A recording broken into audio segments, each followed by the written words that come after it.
অনুগ্রহ করে বলবেন যে আপনি কেন উপদেষ্টা হলেন না। দেখুন, এই বিষয়টা নিয়ে সোশ্যাল মিডিয়াতে যেভাবে আলোচনা চলছে আমি অনেকটাই বিব্রত। বিশেষ করে অনেকে লেখালেখি করছেন, অনেকগুলো মিডিয়াতে উঠে এসেছে, বিষয়টাকে অনেকে যেভাবে চিত্রায়িত করছেন আসলে এরকম না। আমি একটু খোলাসা করি। আমাকে শিক্ষার্থীদের তরফ থেকে একজন ফোন দিয়ে বললেন যে অনেকে আপনাকে উপদেষ্টা করার ব্যাপারে মতামত দিচ্ছেন, আপনি কি বলছেন, আপনার মতামত কি। আমি তখন পরিষ্কার জানিয়েছি, দেখেন আমি এটার জন্য নিজেকে উপযুক্ত মনে করি না, এর চাইতে অনেক উপযুক্ত মানুষ আছেন আলহামদুলিল্লাহ। তখন আমি কয়েকটা নাম প্রস্তাব করি, এর মধ্য থেকে তারা বিভিন্ন ক্রাইটেরিয়া বলেন, সেই ক্রাইটেরিয়ার আলোকে ডক্টর আফম খালেদ হোসেনের নাম বলি। তখন তারা ওনার নাম্বার চান, আমি নাম্বার দিই এবং পরবর্তীতে ওনার ব্যাপারে দেশের বড় বড় ইসলামিক দলগুলো, বড় বড় নেতৃবৃন্দের সাথে আলাপ হয়েছে, তাদের সবার পক্ষ থেকে পজিটিভ রিপ্লাই পেয়েছে। পরবর্তীতে তিনি নির্বাচিত হয়েছেন আলহামদুলিল্লাহ। তো আমাকে এখানে চূড়ান্ত করে ফেলেছেন তারা, তারপর আমি ডিনাই করে ফেলেছি। আমি এত মহানুভব মানুষ বা এত মহান মানুষ আসলে না। পদের বা দুনিয়ার মোহ অন্য দশজনের মতো আমার মধ্যেও আছে। আমাকে যেভাবে আপনারা অনেকে মহান করে দেখাচ্ছেন, এটা আপনাদের মহানুভবতা বা আপনাদের সুধারণা ছাড়া কিছুই নয়। কোনো কোনো ক্ষেত্রে এটি কিন্তু বাড়াবাড়ি বা অতিরঞ্জনের পর্যায়ে চলে গেছে। আমি নিজে আসলে কিছুটা বিব্রত।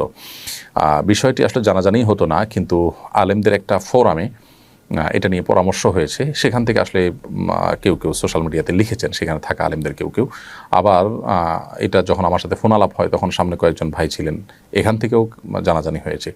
তো বিষয়টা এরকম না যে আমাকে একেবারে পদ দিয়ে দেওয়া হয়েছে, আমি ইচ্ছাকৃত এটাকে ডিনাই করে দিয়েছি চূড়ান্ত হওয়ার পর। ব্যাপারটা এরকম না। আমাকে বলেছে তারা, আমি অপারগতা প্রকাশ করেছি, আরেকজনের কথা বলেছি।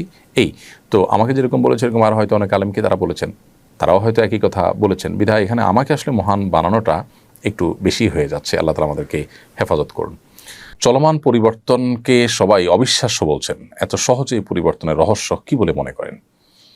দেখুন, আল্লাহ রাব্বুল আলামিন কোরআন কারীমে বলেছেন যে কুলিল্লাহুম্মা মালিকাল মুলক তুতিল মুলকা মান তাশা ওয়া তানজিউল মুলকা মিম্মান তাশা। আল্লাহ রাব্বুল আলামিন সকল রাজত্বের মালিক। তিনি যাকে ইচ্ছা তাকে রাজত্ব দেন, যার কাছ থেকে ইচ্ছা রাজত্ব ছিনিয়ে নেন। এবং এই যে হঠাৎ কিছু একটা ঘটে যেতে পারে, যিনি অসীম ক্ষমতাধর মনে করছেন নিজেকে, মুহূর্তের ভিতরে আল্লাহ তাআলা তাকে ভিখারি বানিয়ে দিতে পারেন। আবার একজন ভিখারি সাধারণ মানুষটাকে আল্লাহ তাআলা ক্ষমতার মসনদে বসিয়ে দিতে পারেন।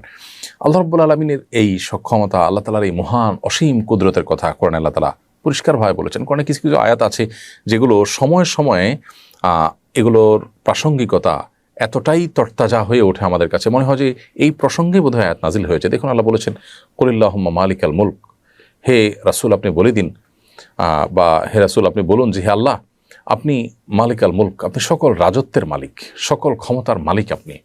তুতিল মুলকা মান তাশা, আপনি যাকে ইচ্ছা তাকে রাজত্ব দেন। ওয়া তানজিউল মুলকা মিম্মান তাশা, যাকে ইচ্ছা তার কাছ থেকে রাজত্ব ছিনিয়ে নেন। দেখুন, এত দ্রুত পরিবর্তন হয়ে যাবে এটা কেউই কল্পনা করেনি, কোনো পক্ষ কল্পনা, দেশের কোনো মানুষ কল্পনা করেনি।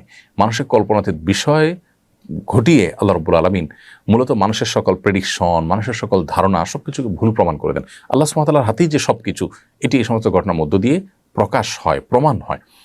অতএব একজন মানুষ তিনি তার ক্ষমতা, তার জীবন, তার যৌবন, তার সম্পদ, এগুলো পেয়ে অহমিকা করবেন না, অহংকার করবেন না, অহমিকা প্রদর্শন করবেন না। কারণ যে কোনো মুহূর্তে সেগুলো আল্লাহ তাআলা ছিনিয়ে নিতে পারেন। আবার অন্য কারো সেগুলো না থাকার কারণে তাকে তাচ্ছিল্য করবেন না, কারণ যে কোনো মুহূর্তে আল্লাহ তাকে দান করতে পারেন। এই শিক্ষাটা যদি আমাদের জীবনে ধারণ করতে পারতাম, তাহলে আমাদের জীবনটা অনেক সুন্দর হয়ে যেত, আমরা আল্লাহর খাস বান্দা হয়ে যেতে পারতাম। সেই সাথে এই যে হঠাৎ পরিবর্তন হয়ে গেল, রহস্য কি? রহস্য মূলত এটাই যে আল্লাহ যখন ইচ্ছা তখন পরিবর্তন করেন। আমরা দেখি না যে অনেক মানুষ সুস্থ সবল স্বাভাবিক কোনো অসুবিধা নেই, হঠাৎ করে মারা গেলেন, আবার একেবারেই মরণাপন্ন একটা মানুষ বেঁচে গেলেন। তো এখানে আসলে কোনো বৈজ্ঞানিক ব্যাখ্যা কাজ করে না। মূলত আল্লাহ রাব্বুল আলামিন যে সব কিছুর ক্ষমতা তার হাতে, তিনি যে সব কিছু নিয়ন্ত্রণ করেন, এটার প্রমাণ হলো এই সমস্ত ঘটনাবলী। পাশাপাশি জুলুমের পরিণাম অত্যন্ত ভয়াবহ। আল্লাহ তাআলা বলেছেন কোরআন কারীমের মধ্যে যে লা তাহসাবান্নাল্লাহা গাফিলান আম্মা ইয়ামালুয যালিমুন, যারা জালিম তাদের ব্যাপারে আল্লাহ তাআলা গাফিল উদাসীন হয়ে আছে এমনটি তোমরা মনে করো না। ইন্নামা ইউআখিরুহুম লিয়াউমিন তাশখাসু ফিহিল আবসার, বরং তাদেরকে আল্লাহ তাআলা সেদিন পর্যন্ত প্রশ্রয় দিয়ে রাখেন যেদিন মানুষের চক্ষুগুলো সব স্থির হয়ে যাবে, মানুষ সব দেখতে পাবে। অর্থাৎ আল্লাহ রাব্বুল আলামিন ছাড় দেন। আল্লাহ বলেছেন ইন্নামা নুমলি লাহুম, আমি পাপিষ্ঠদেরকে, জালিমদেরকে ছাড় দিয়ে রাখি। ইন্না কাইদি মাতিন, এরপর আমার পাকড়াওটা আল্লাহ বলছেন যে এটা অত্যন্ত শক্ত হয়, কঠোর হয়ে থাকে। জুলুম যারা করে তাদেরকে আল্লাহ দুনিয়াতে পাকড়াও করে। দেখুন, আদম আলাইহিস সালামের ছেলে যে কাবিল, সে তার ভাই হাবিলের প্রতি অবিচার করেছিল, আল্লাহ তাকে পাকড়াও করেছেন। নমরুদ ইব্রাহিম ইসলামের প্রতি অবিচার করেছে, আল্লাহ তাকে পাকড়াও করেছেন। ফেরাউন মুসা ইসলামের প্রতি অবিচার করেছে, আল্লাহ তাকে পাকড়াও করেছেন। নূহ ইসলামের প্রতি তার জাতি অবিচার করেছে, আল্লাহ তাদের পাকড়াও করেছেন। আদ সামুদ জাতি তাদের নবীর প্রতি পাকড়াও অবিচার করেছে, তাদেরকে আল্লাহ পাকড়াও করেছেন। ফেরাউন আমাদের নবী সাল্লাল্লাহু আলাইহি ওয়াসাল্লামের সাথে আবু জাহাল, আবু লাহাব বা সাইবা তারা অবিচার করেছে, মুসলমানদেরকে প্রতি জুলুম করেছে, আল্লাহ তাদেরকে পাকড়াও করেছেন। একসময় পৃথিবীর বড় বড় পরাশক্তিগুলো আমরা জানি তাতারিরা অনেকেই পৃথিবীতে একেবারে নিজেদেরকে অপরাজেয় শক্তি মনে করেছে, আল্লাহ তাআলা তাদের সবার দম্ভচূর্ণ করেছেন। সো জুলুমের পরিণতি অত্যন্ত পরিষ্কার। যারা জুলুম করে দুনিয়াতে কিছু অপরাধের শাস্তি নগদ দিয়ে থাকেন, জুলুম যারা করে তাদের এই জুলুমের শাস্তিও আল্লাহ তাআলা নগদ দিয়ে থাকেন। এটা এমন একটা শাস্তি যে নবী সাল্লাল্লাহু আলাইহি ওয়াসাল্লাম হাদিসে বলা হয়েছে যে আখিরাতের শাস্তির পাশাপাশি নগদ দুনিয়াতেই পরিণতি ভোগ করান সেই অপরাধগুলোর মধ্যে একটা হলো জুলুম। অতএব আমাদের ব্যক্তিগত পর্যায়ে আমরা যেন কারোর প্রতি জুলুম না করি, কোনোভাবে অবিচার না করি, কারো হক নষ্ট না করি। এই যে হঠাৎ করে পরিবর্তন আল্লাহর কুদরতের প্রকাশ এবং জুলুমের পরিণতি ভাবেই আকস্মিকভাবে চলে আসে। কোরআনে বিভিন্নভাবে আল্লাহ তাআলা বলেছেন যে তারা কি নিশ্চিন্ত হয়ে গেল যে হঠাৎ করে আল্লাহর আযাব তাদেরকে পাকড়াও করবে, আল্লাহর পাকড়াও এসে যাবে হঠাৎ করে, এই ব্যাপার মানুষ নিশ্চিন্ত হয়ে গেছে। পরিস্থিতি যেটা তৈরি হয়েছে সম্পূর্ণ আল্লাহ তাআলার ফয়সালা এখানে ছিল, আল্লাহ তাআলার সিদ্ধান্ত এখানে ছিল। অতএব সেই অনুপাতেই সব কিছু হয়েছে। একজন ইমানদারের এখান থেকে শিক্ষা গ্রহণ করার এবং সেখান থেকে নিজের ইমানকে বৃদ্ধি করবার যথেষ্ট উপাদান রয়েছে। নতুন সরকার আসার পর মানুষ অনেক বেশি উচ্ছ্বসিত দেখা যাচ্ছে। অনেকেই তো এটাকে আল্লাহর প্রদত্ত নিয়ামতও বলছেন। এগুলো কি বাড়াবাড়ি নয়? দেখুন, অতিরিক্ত উচ্ছ্বাসিত হচ্ছে মানুষ, এটা পরিষ্কার। কেন এত উল্লাস, কেন এত উচ্ছ্বাস মানুষের মধ্যে, সেটা দেখতে হবে। ইতিমধ্যে গণতান্ত্রিকভাবে নির্বাচিত অনেকগুলো সরকার আমরা দেখেছি। আমাদের দেশের স্বাধীনতার পর যতগুলো সরকার এসেছে, গণতান্ত্রিকভাবে নির্বাচিত সরকার আসার পরও মানুষ এতটা উল্লসিত, অর্থাৎ নিজের ভোটটা দিয়ে মানুষ সরকারকে বসাতে পেরেছে, এরপরও মানুষকে এতটা উল্লসিত এবং এতটা আনন্দিত হতে দেখা যায়নি এবার যতটা আনন্দিত। কারণ কি? এর কারণ হলো বিগত 50 বছর ধরে স্বাধীনতার পর থেকে নানাভাবে সাধারণ মানুষ প্রতারিত হয়ে আসছে। তরুণ নির্মাণের নামে নেতাদের খুশি করার জন্য, তাদেরকে পাম্পটি দেওয়ার জন্য, তাদের তেল মারার জন্য কোটি কোটি টাকা খরচ করা হয়, নানানভাবে অপচয় করা হয়, অথচ এদেশে বহু মানুষ না খেয়ে থাকে। নানা বৈষম্য এদেশে, নানা অবিচার এদেশে চলে। যার লিঙ্ক আছে, যিনি ক্ষমতাসীনদের সাথে ভালো সম্পর্ক রাখতে পারে তিনি অনেক ভালো থাকেন, আর যিনি রাখতে পারেন না তার অবস্থা একেবারে খারাপ থাকে। ঘুষ, দুর্নীতি, অপশাসন এটা মানুষকে অতিষ্ঠ করে তুলেছে। নানাভাবে মানুষ অন্যায় এবং অবিচারের শিকার।